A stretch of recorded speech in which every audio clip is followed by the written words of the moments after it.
Science perfection চ্যানেলে সকলকে স্বাগত। আজকে আমরা আলোচনা করব বৈদ্যুতিক ফিউজ, ইলেকট্রিক ফিউজ। কোনো তারের মধ্য দিয়ে তড়িৎ প্রবাহিত হলে তারটি উত্তপ্ত হয়ে ওঠে। এখন যদি তারটির উষ্ণতা তারটির উপাদানের গলনাঙ্কে পৌঁছায় তবে তারটি গলে যাবে। এই নীতির উপর ভিত্তি করে ফিউজ তার তৈরি করা হয়।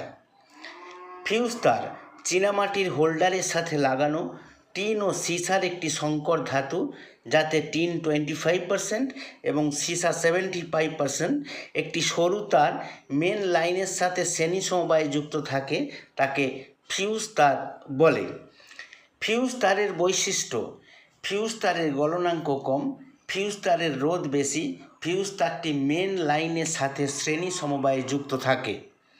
কার্যনীতি: ফিউজ তার একটি নির্দিষ্ট মানের তড়িৎ প্রবাহের ঊর্ধ্বে প্রবাহমাত্রা হলে তারটি গলনাঙ্কে পৌঁছায় এবং এটি গলে গিয়ে মেন লাইনের সাথে বিদ্যুৎ সংযোগ ছিন্ন করে, ফলে তড়িৎ যন্ত্রগুলি সুরক্ষিত থাকে এবং দুর্ঘটনা ঘটার সম্ভাবনা থাকে না।